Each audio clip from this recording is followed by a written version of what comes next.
नमस्कार दोस्तों, आज दिन भर की बड़ी खबरों में आपका स्वागत है। आज इस बुलेटिन में बात करेंगे देश दुनिया की तमाम टॉप हेडलाइन की।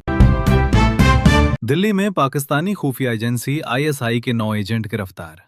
धार्मिक स्थलों और सरकारी इमारतों पर हमले की साजिश नाकाम, अब भारतीय मददगारों की तलाश।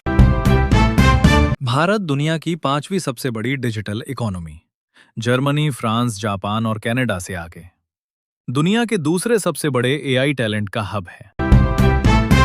ओवैसी बोले, नमाज और अजान के मुद्दे जानबूझकर उठाए जाते हैं। लोगों को मोदी के भाषणों से नहीं, अजान से दिक्कत।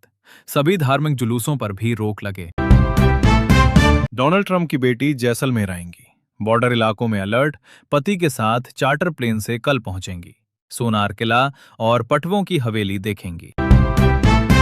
महाराष्ट्र के पुणे में जनगणना ड्यूटी से इनकार करने पर 3 शिक्षकों पर एफआईआर।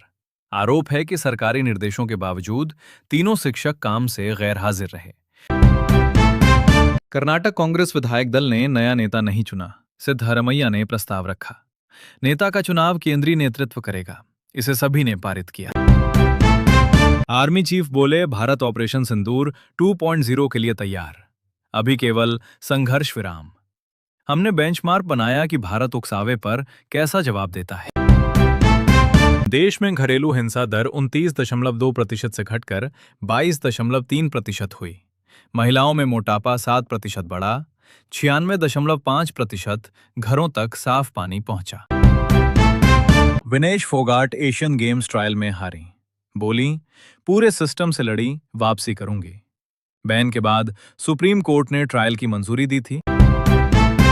केरलम, कर्नाटक, तमिलनाडु में 19 जगहों पर एनआईए की छापेमारी। मलपुरम में अवैध विस्फोटक बरामदगी मामले में एक्शन, सप्लाई नेटवर्क और कनेक्शन खंगाले। राजस्थान के 5 जिलों में रेतीला बवंडर, दिन में अंधेरा छाया। पाकिस्तान से उठे तूफान ने बदला मौसम। यूपी बिहार में आंधी बारिश से 48 मौतें। बंगाल में अभिषेक बनर्जी से मारपीट, अंडे फेंके, शर्ट फाड़ी, चोर चोर के नारे लगाए, हेलमेट पहनाकर निकालना पड़ा। टीएमसी कार्यकर्ताओं से मिलने गए थे। हिमाचल में मॉनसून में नॉर्मल से 8% कम बारिश होगी। आज अधिकांश भागों में बरसे बादल। शिमला का पारा 20 डिग्री सेल्सियस से 11.5 डिग्री सेल्सियस पहुंचा। ट्रंप की बेटी टिफनी ने पति के साथ ताजमहल देखा। एयरपोर्ट से सीधे पहुंची, नक्काशी देखकर चौंकी, पूछा, इतना सुंदर मार्बल कहां से आया। नीट सीबीएसई के बाद सीयूईटी एग्जाम में भी गड़बड़ी। 2 घंटे देरी से शुरू हुआ एग्जाम, सेंटर पर छात्रों की नारेबाजी। 2000 सिगरेट जितनी खतरनाक ई सिगरेट राजस्थान में बिक रही। 7 साल पहले बैन हुई थी। आईपीएल क्रिकेटर पी रहे, खरीदने वाले ज्यादातर नाबालिग स्टूडेंट्स। होम डिलीवरी तक की जा रही है। ट्रंप 80 साल की उम्र में पूरी तरह फिट। दिल की उम्र 14 साल कम निकली। दिमागी टेस्ट में 30 में 30 अंक मिले। ईरान को 28 लाख करोड़ रुपए रिकंस्ट्रक्शन फंड मिलेगा, अमेरिकी कंपनियां निवेश करेंगी। ट्रंप बोले, परमाणु कार्यक्रम पर सहमति ईरान ने खारिज किया। 14 साल के श्रेय ने स्पेलिंग बी प्रतियोगिता जीती। 90 सेकंड में 32 शब्द सही लिखे, लगातार 5वीं बार भारतीय मूल का छात्र विजेता बना। मुंबई में 15 दिन में दूसरी बार महंगी हुई सीएनजी।